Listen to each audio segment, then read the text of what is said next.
उत्तर प्रदेश की जेल से अब आपको शोर शराबे नहीं बल्कि श्री राम का नाम सुनाई देगा। सूबे के अपराधियों को हनुमान जी के हवाले कर दिया गया है। दरअसल प्रदेश की सभी जेलों में बंद कैदियों को अब हनुमान चालीसा का पाठ करना होगा। सुंदरकांड पढ़ेंगे और बजरंग बली से पर्सनालिटी डेवलपमेंट की बातें सीखेंगे ये सभी कैदी। ये कैदी अब राम नाम के हवाले हो चुके हैं और इनको राम नाम के हवाले किसी और ने नहीं बल्कि कारागार मंत्री धर्मवीर प्रजापति ने किया है। उन्होंने कहा है इसमें कोई धार्मिक मकसद नहीं छिपा है, ना कोई बाउंडेशन है। जो कोई भी हनुमान चालीसा पढ़ना चाहता है उसके लिए हमारी तरफ से किताबें उपलब्ध कराई जाएंगी। उन्होंने बताया कि वो कई जेलों में गए जहां पर उन्होंने हनुमान चालीसा या अन्य चीजें बांटी तो कैदियों में उसे लेने की होड़ लग गई थी। कैदी हनुमान चालीसा सुंदरकांड का शनिवार मंगलवार को पाठ करते हैं, स्वेच्छा से करते हैं।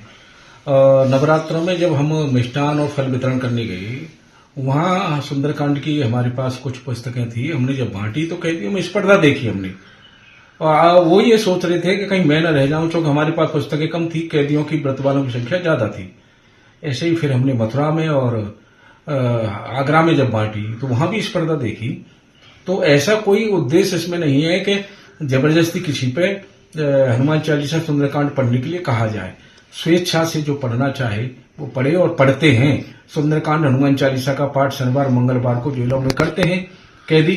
जो जिस हमारा उद्देश्य ये है कि जो जिस धर्म को मानता हो उनका वो अनुसरण करे, उनकी किताबें पढ़ना चाहे उनकी किताबें पढ़े, मंत्र का जप करना चाहे तो मंत्रों का जप करे। हमारा उद्देश्य है कि कैदियों की जो आपस की चर्चा है, केसों की जो चर्चा है, वो चर्चा से कैदी बचें और अच्छे नागरिक बनकर के एक बेहतर इंसान बनकर के बाहर जाएं। धर्मवीर प्रजापति के बयान को सुन आपको ये तो पता चल गया होगा कि कैदियों में हनुमान चालीसा को लेकर कितना क्रेज है। बहरहाल हनुमान चालीसा के पाठ से इन कैदियों की मानसिकता में कितना बदलाव आता है ये तो वक्त बताएगा। Bureau report TV7 Bharat.